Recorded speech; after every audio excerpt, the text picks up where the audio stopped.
आदाब। JKC news के उर्दू खबरनामे में आपका खुशामदीद। मैं हूं आपके साथ आपका मेज़बान आलिम खान हकला। ये नजर डालते हैं इस वक्त की चंद अहम बड़ी खबरों पर।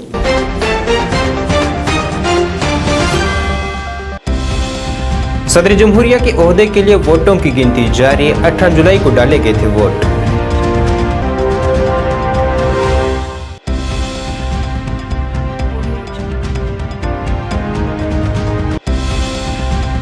लेफ्टिनेंट गवर्नर मनोज सिन्हा ने राजभवन श्रीनगर में सियाहत महकमे की जायजा मीटिंग की सदारत। सियाहत सेक्टर को फरोग देने के कई अहम नुक्तों पर हुआ गौर-व-खोज। अरहाल मामले में कांग्रेस सरबराह सोनिया गांधी को जारी किए गए समन की मुज़म्मत में कांग्रेस का आज मुल्क-गिर एहतजाज। एजेंसियों का गलत इस्तेमाल करने के बीजेपी पर लगाए इल्जामात। ऑल पार्टी सिख कोऑर्डिनेशन ने हदबंदी कमीशन की रिपोर्ट पर उठाए सवाल। कहा, इस रिपोर्ट में सिख तबके को किया गया है पूरी तरीके से नजरअंदाज।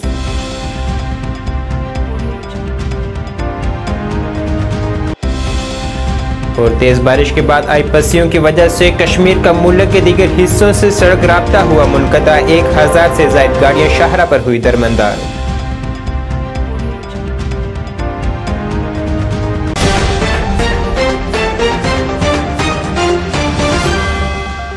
अब खबरें तफसील से। भारत के 16वें सदर जमहूरिया के लिए वोटों की गिनती का अमल जारी है और आज भारत का नया और 16वां सदर चुन लिया जाएगा। इससे कबल 18 जुलाई को सदर जमहूरिया के ओहदे के लिए वोट डाले गए थे। सदर जमहूरिया के लिए एनडीए की उम्मीदवार द्रौपदी मुर्मू है, जबकि यूपीए के उम्मीदवार साबका मरकजी वजीर यशवंत सिन्हा है। वाज़ेह रहे कि मौजूदा सदर जमहूरिया रामनाथ कोविंद के ओहदे की मुद्दत इसी महीने की 24 तारीख को इख्तिताम पजीर हो रही है।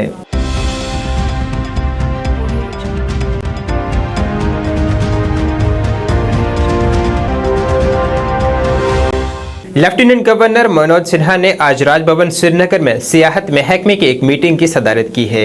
इस मीटिंग में सियाहत महकमे के कामकाज का जायजा लिया गया है और सियाहत सेक्टर को फरोग देने पर तबादला ख्याल किया गया है। मीटिंग में सियाहत महकमे के आला ऑफिसरान के अलावा chief secretary doctor Arun Kumar Mehta ने भी शिरकत की है।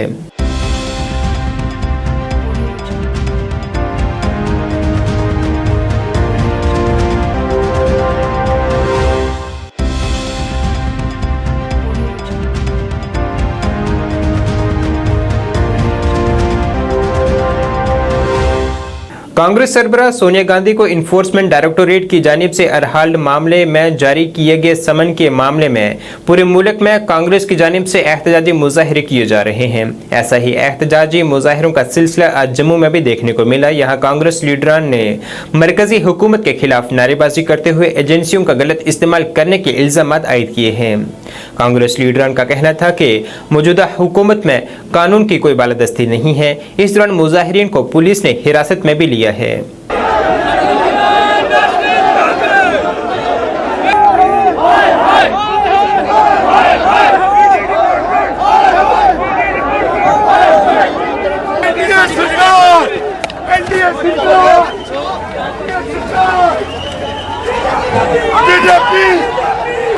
सरकार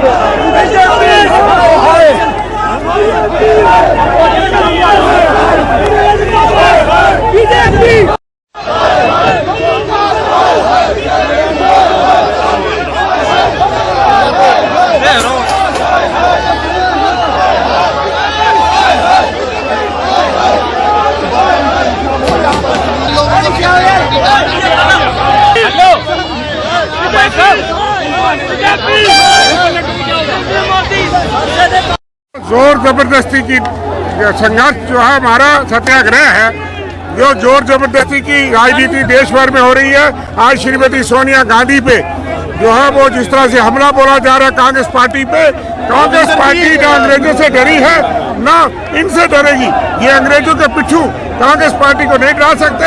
हमारा नेतृत्व साफ सुथरा है, कोई स्कैंडल नहीं, कोई स्कैम नहीं। कांग्रेस पार्टी का वो अखबार है। 1937 से पंडित जवाहरलाल नेहरू ने देश की आज़ादी की जंग लड़ी, इसलिए आज ये संघर्ष है, सत्याग्रह है।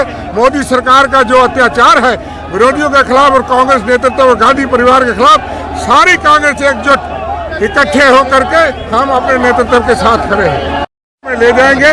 हम संघर्ष करेंगे, हम हिंसा पे विश्वास नहीं करते, लेकिन कानून की बालादस्ती नहीं है। आज ईडी, सीबीआई, आईबी जितनी भी सेंट्रल एजेंसीज हैं उसका दुरुपयोग मोदी सरकार कर रही है और जमहूरियत के ऊपर हमला है, सिर्फ कांग्रेस नेतृत्व पे नहीं। इसलिए उसके लिए हम एकजुट होकर के आज ये सत्याग्रह है, पुरअमन शांतिपूर्ण प्रदर्शन है, देश भर में है, जम्मू कश्मीर में है और हम एकजुट होकर के इसका मुकाबला करेंगे। सोनिया गांधी को अरहाल्ड मामले में इन्फोर्समेंट डायरेक्टोरेट की जानिब से पेशी के लिए जारी किए गए समन की मुज़म्मत में प्रदेश कांग्रेस कमेटी की जानिब से श्रीनगर में भी एक एहतजाज किया गया है। इस दौरान कांग्रेस के सीनियर लीडर जी.ए. मीर ने कहा है कि बीजेपी हर महाज पर नाकाम साबित हो चुकी है और वो इस तरह की कार्रवाई अंजाम देकर अपनी नाकामियों को छुपाने की कोशिश कर रही है। उन्होंने कहा है कि कांग्रेस जमात अवाम मुखालिफ पॉलिसियों के खिलाफ अपनी लड़ाई जारी रखेगी।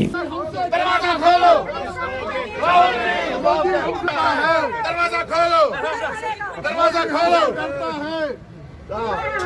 नहीं डरता, नहीं डरता, नहीं डरता, कांग्रेस ईडी से नहीं डरता, नहीं डरता, नहीं डरता।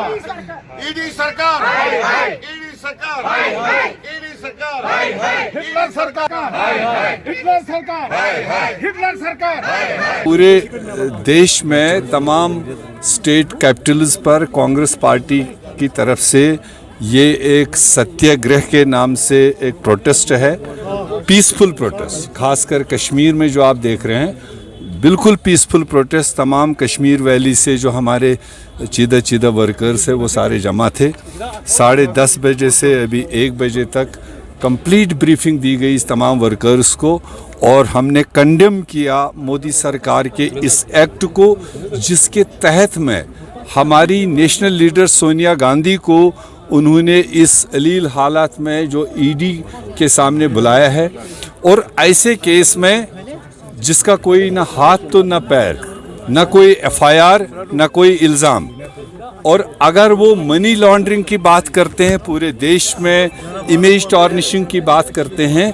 मनी लॉन्ड्रिंग तब होता है कि अगर एक अकाउंट से दूसरे अकाउंट पर कोई एक पैसा ट्रांसफ़र हुआ हो। अगर प्रॉपर्टी जो एजीएल की है, नेशनल हेराल्ड की है, वो फिक्स प्रॉपर्टी है, वो प्रॉपर्टी अपनी जगह है। 3 प्रॉपर्टीज़ है आपकी जानकारी के लिए, दिल्ली में है, मोहाली में है, मुंबई में है। कोई भी मीडिया वाला जाकर उन प्रॉपर्टीज़ को देख सकता है कि वो किसके नाम से है और कहाँ पर है। अगर प्रॉपर्टी ट्रांसफ़र नहीं हुई, अगर कोई पैसा कोई ट्रांसफ़र नहीं हुआ, कोई पर्क्स नहीं लिए है एज ए ट्रस्टी, तो फिर मनी लॉन्ड्रिंग और इस तरह के इमेज टार्निशिंग का मतलब क्या है? ये सिर्फ बदले की भावना मोदी सरकार ले रही है कांग्रेस पार्टी से। कांग्रेस पहले भी एक थी, बीच में भी एक थी, आज भी एक है, आगे भी एक रहेगी।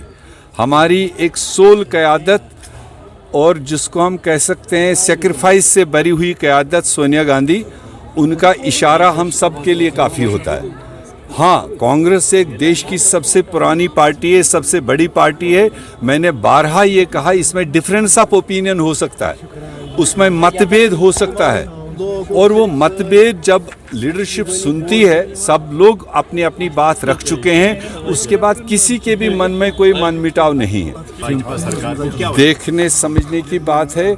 मैं अपने प्रदेश की बात आपको बताऊं, ये महंगाई को लेकर अगर किसी पार्टी ने सबसे लंबा प्रोटेस्ट जम्मू कश्मीर में चलाया, लोगों की आवाज़ बनने की कोशिश की, 45 दिन हमने जम्मू कश्मीर में सिर्फ और सिर्फ महंगाई, पेट्रोल, गैस और डीजल को लेकर, जो सारे एसेंशियल कमोडिटीज़ की रेट बढ़ती है, उसको लेकर पूरे नुक एंड कॉर्नर पर 45 दिन चलाया।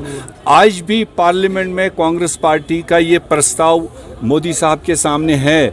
All party Sikh coordination committee ने हदबंदी कमीशन की रिपोर्ट पर सवाल उठाते हुए आज कहा है कि इस रिपोर्ट में सिख तबके को पूरे तरीके से नजरअंदाज किया गया है। श्रीनगर में आज एक प्रेस कॉन्फ्रेंस से खिताब करते हुए कमेटी के चेयरमैन जगमोहन सिंह राणा ने कहा है कि हदबंदी कमीशन की रिपोर्ट में सिख तबके से बड़ी नाइंसाफी हुई है और इसमें सिख तबके को कोई तखसास नहीं दिया गया है। उन्होंने कहा है कि अगर सिख तबके को तखसास नहीं दिया गया तो यहाँ असेंबली चुनाव का कोई जवाब नहीं होगा। बिल में जो बातें की गई हैं कि साहब reservation to Kashmiri Pandits only minority, जबकि यहाँ पर सिख जो है एक कॉन्स्टिट्यूट करते हैं एक अच्छा खासा ग्रुप जो जम्मू में भी हैं और कश्मीर में भी हैं।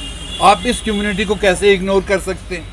और अगर रिकमेंडेशन करते हैं पार्लियामेंट के सामने तो ये पार्लियामेंट का काम है कि वो इसमें पूरी तरह से देखें, उन मेंबर पार्लियामेंट्स का काम है ये पूरी तरह देखें, क्योंकि ये Jammu and Kashmir and Punjab, these are two border states, ये बहुत ही सेंसिटिव स्टेट है। आप यहाँ किसी पॉपुलेशन को आप पॉलिटिकल रिप्रेजेंटेशन से इग्नोर करेंगे, the consequences will not be good for the nation. इस नेशन के लिए हर आदमी का हक है, यहाँ के माइनॉरिटी के लोगों का हक है। तो इसलिए हमारी ये फीलिंग है कि साहब ये जो तीन मेंबरी कमीशन जो यहाँ आया था, जिसमें हमारा election commission of Jammu and Kashmir है और जो इलेक्शन कमीशन ऑफ इंडिया है और उसके अलावा जो के शर्मा जी भी थे हमारे यहाँ के, तो ये सभी लोग जो यहाँ आए, क्या इनको मैं ऐनक भेजूं? उनकी नज़रें कमज़ोर हैं। हम लोग उनसे 2 बार मिले, जबकि उन लोगों ने सबको बुलाया, हम लोग भी मिले। हम लोगों ने भी उनके सामने एक डाटा बेस्ड एक रिप्रेजेंटेशन दी कि साहब आप जब आप रिजर्वेशन की बात कर रहे हैं, आप बाकी कम्युनिटीज़ की बात कर रहे हैं, तो minority deserve, this minority is a national minority in India. How can you ignore Sikhs in Jammu and Kashmir? Non migrant minority क्या सिख्स नहीं थे? हम लाख बार ये कह चुके हैं, हम बहुत से कमीशन के सामने बात कर चुके हैं, होम मिनिस्टर से 5 बार मिल चुके हैं। What do you want from us? कि हम किस तरह से आपको ये सुनाएं कि हमारे साथ जस्टिस कीजिए? तो इसलिए हमारी यहाँ पर जो आज बात आपके सामने रखनी थी कि साहब ये डीलिमिटेशन, अभी असेंबली इलेक्शंस आने वाले हैं जो काफ़ी हमने देखा कि तैयारी शुरू हो गई है, बट डीलिमिटेशन कमीशन का 2 बड़े काम है। वन इज़ कि आप इसको जोग्राफिकली डिवाइड करें पूरे स्टेट को, जिसमें आप सारे जोग्राफी को रिप्रेजेंटेशन दें। इसमें कुछ सीटें थी, आपने हिंदू बेल्ट को भी बैलेंस करके एडिशन सीटें वहाँ दे दी, but why can't you give to the Sikhs? आप सिख्स को क्यों नहीं दे पाएंगे? तो मेरा ये सवाल है इस देश के सामने कि साहब आप इस माइनॉरिटीज़ को जो यहाँ कश्मीर के हर हालात में 30 साल के इस हालात में यहाँ बड़ी परेशानी में रही, पर आप हमें पॉलिटिकल रिप्रेजेंटेशन भी नहीं देंगे। इसलिए ये इलेक्शन जो करना होगा, मेरे को लगता है ये बेमानी होगा अगर आप सिखों को इसमें रिजर्वेशंस नहीं देंगे। वादी कश्मीर को मुल्क के दीगर हिस्सों से जोड़ने वाली 270 किलोमीटर लंबी जम्मू श्रीनगर कौमी शाहरा आज मूसलाधार बारिश के बाद हुई पहाड़ों से आई पस्सियों की वजह से बंद हो गई है। शाहरा बंद होने की वजह से 1000 से जायद गाड़ियां शाहरा पर दरमांदा होकर रह गई हैं। जिला रामबन के कैफेटेरिया मोड़, सेरी और पंथियाल के मकाम पर ताज़ा पस्सियां आ चुकी हैं। शाहरा को आमदरफ्त के काबिल बनाने के लिए कोशिश मुसलसल जारी है, लेकिन लगातार हो रही बारिश इस काम में रुकावट बन रही है।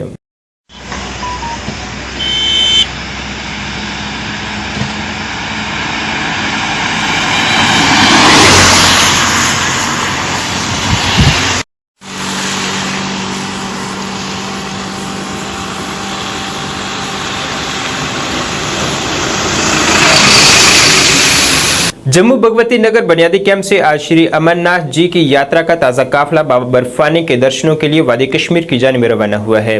4703 यात्रियों पर मुश्तमिल ये काफिला 156 छोटी बड़ी गाड़ियों में पहलगाम के ननवान और गांदरबल के बालताल बुनियादी कैंपों के लिए रवाना हुआ है। हालांकि जम्मू से नगर कौमी शाहरा बंद होने की वजह से इन यात्रियों को चंदरकोट बुनियादी कैंप में फिलहाल रोका गया है। जम्मू में आज रवाना होने वाले अकीदतमंद काफ़ी पुरजोश नजर आए हैं। जम्मू में आज हुई तेज़ बारिश पर भी इन यात्रियों का अकीदा भारी पड़ा है।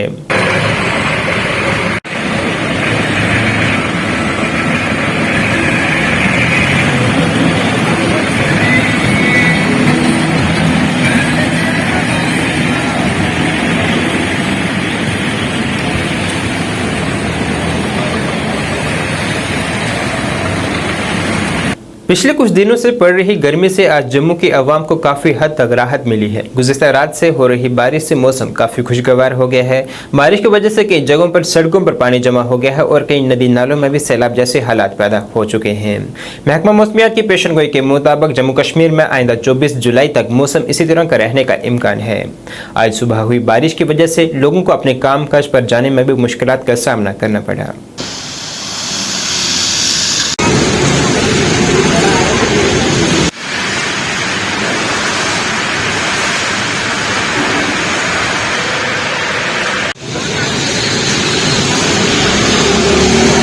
जिला राजौरी के थन्ना मंडी भांगाई इलाके में आज उस वक्त मातम पिसर गया जब वहां तेज बारिश के बाद आई पस्सी की जद में एक नाबालिग जाम बहक हो गया। जाम बहक हुए इस नाबालिग की शिनाख्त मोहम्मद फारूक उम्र 12 बरस के तौर पर हुई है। इस वाक़े की इत्तला मिलते ही पुलिस की टीम मौके पर पहुंची, जिसके बाद मकामी लोगों और पुलिस की मुशक्कत के बाद इस नाबालिग की लाश को मलबे से बाहर निकाला गया।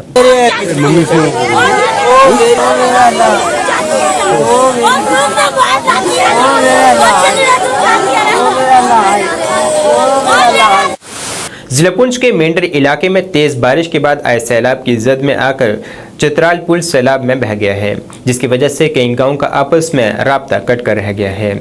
अब पुल की कोई सहूलत न होने की वजह से लोग अपनी जिंदगी खतरे में डालकर इस नाले को क्रॉस करने पर मजबूर हैं। मकामी लोगों ने जिला इंतजामिया से अपील की है कि यहाँ फौरी तौर पर उन्हें पुल की सहूलत फराहम की जाए ताकि यहाँ आवाम के जान व माल के नुकसान को बचाया जा सके और बच्चों की तालीम भी मुतासिर न हो। के जितने भी स्टूडेंट्स हैं सब यहाँ पे दर बदर बैठे हुए हैं। ये जो हाई सेकेंडरी स्कूल चित्राल का रास्ता जो चित्राल वाला ब्रिज है, इसकी इतनी बुरी कंडीशन है, कितने दिनों से यहाँ पे गाड़ियाँ फंस रही हैं और चित्राल स्कूल के जो भी स्टूडेंट हैं स्कूल जाने में इतने कासर हैं कि कहने की बात नहीं है।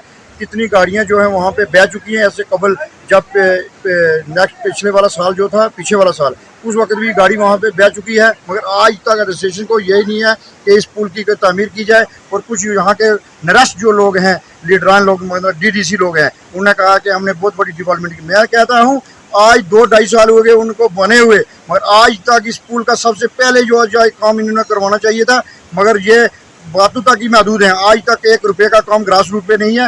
मगर मेरी ये डिमांड है DC साहब से, SDM मेंढर साहब से, कि फौरी तौर इस पुल का काम जो है किया जाए। साथ में बनोला पुल, ये दो इतनी बुरी कंडीशन है कि DDC ने उस दिन बनोला का दौरा किया, मगर कम से कम इन ब्रिज का कोई देखा तक भी नहीं, पूछा तक भी नहीं लोगों का हाल, लोगों का शुक्रिया तक भी नहीं अदा किया। वोट लेने के बाद आज तक इन्होंने मुंह तक नहीं दिखाया। मैं मीडिया की वसासत से ये बात कहना चाहता हूँ कि फौरी तौर ये कहना चाहता हूँ कि इस पुल का फौरी तौर जो है काम किया जाए, ताकि स्कूलों की जो मेरे स्टूडेंट्स हैं उनकी पढ़ाई जो है वो लॉस ना हो सके। ये बहुत बड़ा रास्ता है, 2000 से बहुत जो स्टूडेंट्स हैं चित्राल के, बहुत बड़ा एरिया है, कालाबन तक ये कॉन्टैक्ट है, मगर आज तक इतने बड़े नाले आते हैं, फ्लड होने के बावजूद भी ये कुछ नहीं कर पाते हैं। तो लिहाजा मैं ये इतनी जरूर रिक्वेस्ट करना चाहता हूँ हाई कमांड से कि फौरी तौर यहाँ के पुल का 2 दिन काम किया जाए, नहीं तो प्रोटेस्ट करेंगे। मुल्क में कोविड-19 के नए मामलों में अब हर गुजरते दिन के साथ इजाफा शुरू हो चुका है। गुज़िश्ता 24 घंटों के दौरान ही मुल्क में कोविड-19 के 21,556 नए मुस्बत मामले दर्ज किए गए हैं, जबकि इस दौरान मुल्क में मज़कूरा वबा से 45 अफराद की मौत भी वाक़ा हुई है। कुल मुस्बत मामलों में से इस वक्त मुल्क में 1,48,881 मुतहरक मुस्बत मामले हैं। गुज़िश्ता 24 घंटों के दौरान मुल्क में 18,294 मरीजों ने कोविड-19 से शफायाबी भी हासिल की है। जम्मू कश्मीर में भी अब कोविड के मामलों में तेजी से इजाफा के सिलसिला शुरू हो चुका है। जम्मू कश्मीर के तकरीबन तमाम इजला में अब मास्क पहनना लाजमी कर दिया गया है ताकि कोविड के बढ़ते मामलों को रोका जा सके। जम्मू कश्मीर पीपल्स फोरम की जानिब से आज जम्मू में एक प्रेस कॉन्फ्रेंस की गई है, जिसमें जानकारी दी गई है कि वो 24 जुलाई को जम्मू के गुलशन ग्राउंड में एक तकरीब मुनक्कद करेगी, जिसमें साल 1947 से आज तक मुल्क की हिफाजत करते हुए शहादत पाने वाले जवानों के लवाहिकीन को मदद किया जाएगा और उनकी यहाँ इज्जत अफजाई की जाएगी। इस बात की जानकारी फोरम के सदर रमेश सिंह सब्रवाल ने दी है। उन्होंने जानकारी दी है कि आज़ादी के अमृत महोत्सव के तहत मुनक्कद किए जा रहे इस प्रोग्राम की मेज़बानी मरकजी वज़ीर दिफा राजनाथ सिंह करेंगे। तो ये हम सेकंड प्रेस कॉन्फ्रेंस कर रहे हैं और विषय जो है हमारा ये है कि हम 24 जुलाई को यहाँ गुलशन ग्राउंड में सम्मानित कर रहे हैं ऐसे परिवारों को जिनके सपूत जो हैं इस डुग्गर देश के जम्मू कश्मीर के 1947 से लेकर आज तक जो शहीद हुए हैं, बॉर्डर पर हुए हो, मिलिटेंसी के कारण हुए हो, सिक्योरिटी रीजंस के कारण हुए हो, जो भी वो शहीद हुए हैं उन सब परिवारों को हमने 24 तारीख को सम्मान देने के लिए और उन शहीदों को याद करने के लिए हमने वो कार्यक्रम रखा हुआ है। इस कार्यक्रम में हमारे तेजस्वी जो रक्षा मंत्री हैं श्री राजनाथ सिंह जी, वो उस कार्यक्रम की अध्यक्षता करेंगे और उसके साथ जो मेन स्पीकर होंगे वो राष्ट्रीय स्वयंसेवक संघ के सर कार्यवाही दत्तात्रेय जी ओसवाले, वो उस कार्यक्रम में रहेंगे और वो मेन स्पीकर इस कार्यक्रम के वो रहने वाले हैं। तो ये एक हिस्टोरिकल ऐसा कार्यक्रम हम करने जा रहे हैं जो आज तक किसी ने किया नहीं। हमारा जम्मू कश्मीर पीपल्स फोरम जो एक नॉन पॉलिटिकल सोशल ऑर्गेनाइजेशन है, इसके द्वारा हम सब लोगों के सहयोग से, सिविलियन के सहयोग से ये कार्यक्रम हम कर रहे हैं। एक भव्य ये रैली होगी, तो आप से ये हमारा निवेदन है कि इस कार्यक्रम की कवरेज जो है और इस कार्यक्रम का जो प्रोग्राम है, अभी 2 दिन है बीच में, तो आपके माध्यम से सारी जनता को इसकी इन्फॉर्मेशन जाए और ये कार्यक्रम जो है वो सारे देश को एक प्रेरणा देने वाला कार्यक्रम हम ऐसा जो है उसका। डॉक्टर्स एसोसिएशन कश्मीर के सदर डॉक्टर नासिर उल हसन ने आज कहा है कि कोविड-19 वबा अब एक आम फ्लू की तरह बन चुकी है, जो कि मौसम में तब्दीली के साथ दस्तक देती है। उन्होंने कहा है कि इससे घबराने की ज़रूरत नहीं है। JKC न्यूज़ नामा निगार फिरदौस इलाही से खसूसी बातचीत में उन्होंने कहा है कि मुकम्मल टीकाकारी से क़ुव्वत मुदाफ़त मजबूत होती है और उसके बाद कोविड का ज़्यादा खतरा नहीं रहता। साथ ही उन्होंने कहा है कि कोविड मरीजों का अस्पतालों में दाखिला अब तकरीबन ना के बराबर है। देखो, घबराने की बात नहीं है, पैनिक होने की बात नहीं है, क्योंकि हम जो कोविड-19 के पैंडमिक के हवाले से we are in a different phase now. जो फेज़ 2 साल पहले था, जब हमें पता भी नहीं था ये कौन सा वायरस है, क्या करेगा, कैसे लोगों को इन्फेक्ट करेगा, किस हिसाब से इन्फेक्ट करेगा, that phase is over. We are in a different phase now, क्योंकि we have knowledge of the virus, we know what is the virus now, ये कैसे बिहेव करता है, अब क्या हो जाएगा। और at a time जब लोगों में बहुत सारी इम्यूनिटी है कि वैक्सीनेशन किया हुआ है, नेचुरल इम्यूनिटी आ गई है, so any covid infection will not be severe, मामूली सा ज़ुकाम की तरह होगा। और अस्पतालों की तादाद अगर बढ़ेगी, यस, तब it should concern us, it should worry अस।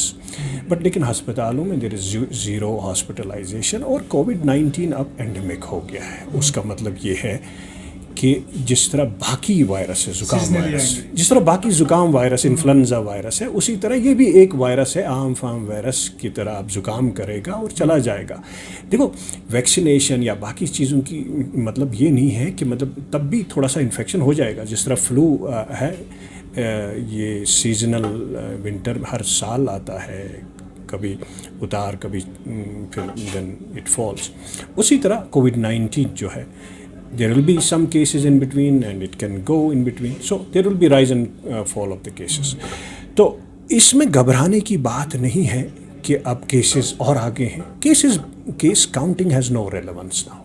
अगर आप काउंटिंग करते रहोगे then you will have to count for the whole life, क्योंकि ये रहेगा, केसेस आएंगे, इस साल भी आएंगे, अगले साल भी आएंगे, जिस तरह आम जुकाम की तरह आएगा। There will be no severe outcome, क्योंकि खासा इम्यूनिटी है।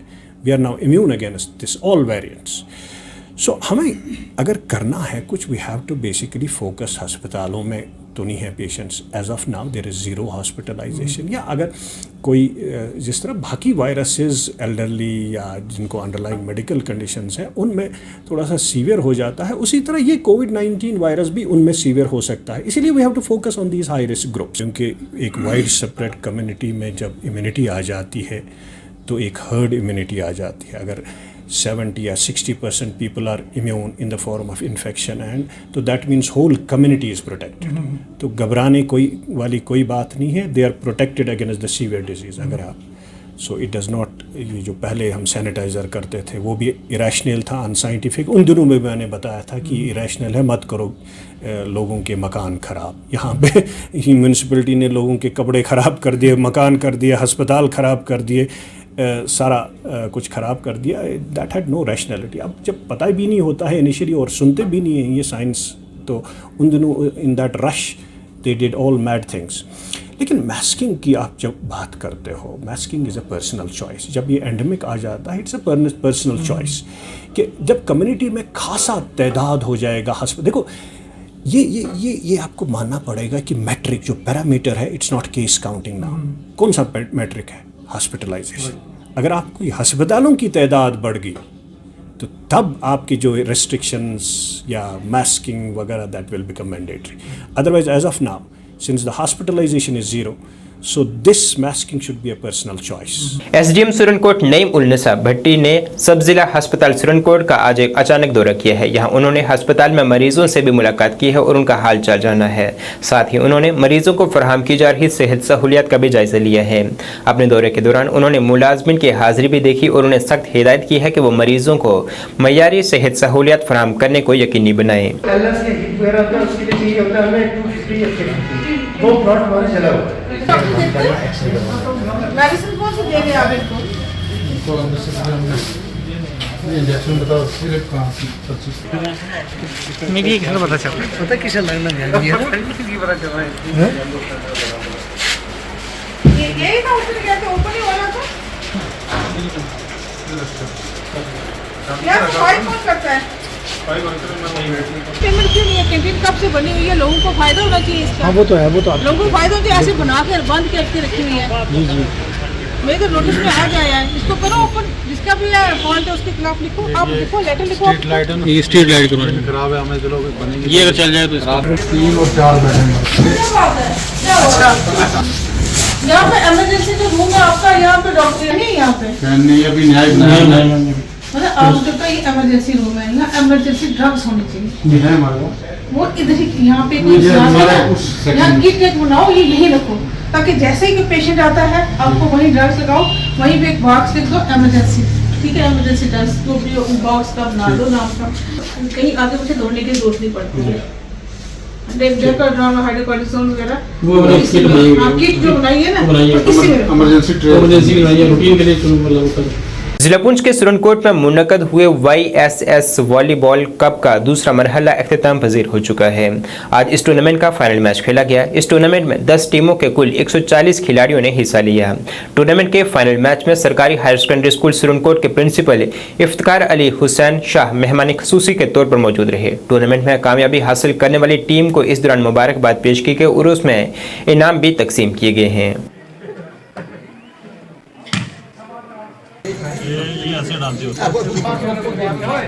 चलो मोहम्मद इधर ही, अभी उमर फारूक नेक्स्ट क्या नाम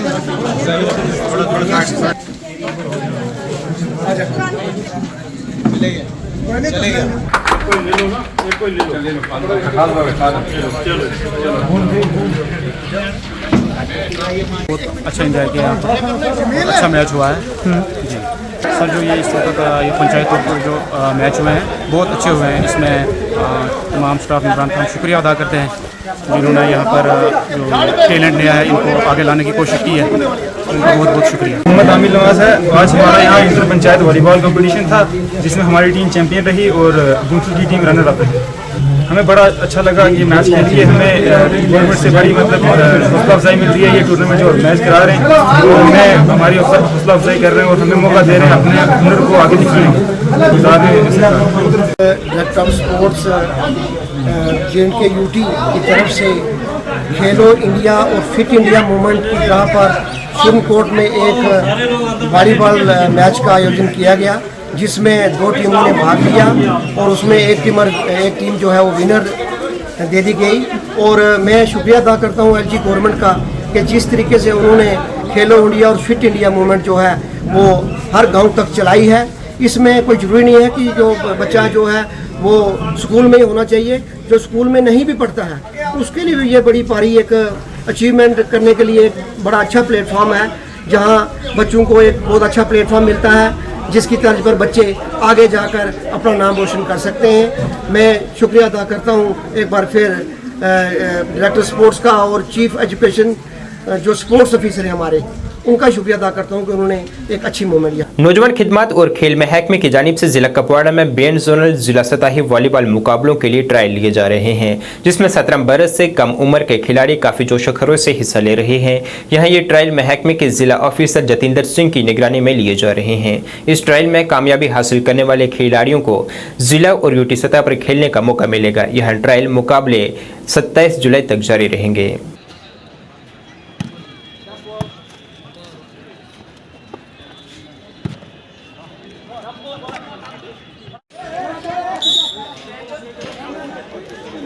ये inter zonal district level competition है। हमारा जो वॉलीबॉल का आज प्रोग्राम था, तो ये आज सुबह 7 बजे से हमारा शुरू हुआ यहाँ पे, क्योंकि हर टीम अपने अच्छे मतलब टाइम पे पहुँचे हैं। यहाँ पे हमें टंगडार से टीम पहुँची है, ये छमकोट से टीम पहुँची है, और आज का जो है हमारा ये डिसिप्लिन हमने लिया है अंडर 17 बॉयज़ का लिया है। तो यहाँ से इंशाल्लाह इनकी जो सिलेक्शन होगी, जो परफॉर्म अच्छा करेगा बच्चा, उसको जाना है अब Srinagar inter district state UT level खेलने के लिए। तो इसके बाद हमारा जो प्रोग्राम आने वाला है एज़ पर कैलेंडर जो हमारा शेड्यूल दिया है department youth service and supports ने, हम भी उस पर बिल्कुल उसी प्रोग्राम के हिसाब से चल रहे हैं। और हमारी जो आज भी बच्चे गए हैं सवेरे, गर्ल्स हमारी टीम जो है योगा की कंपटीशन के लिए गए हैं, वो बड़गाम गए हैं। वो सुबह 6:30 बजे यहाँ कुपवाड़ा से निकले हैं, तो हमने उनको हरी झंडी दिखाकर उनको रवाना किया है। नाज़रीन, इस वक्त के उर्दू खबरनामे में बस इतना ही। मुझे मेरी टीम के साथ दें इजाज़त। अल्लाह हाफिज़।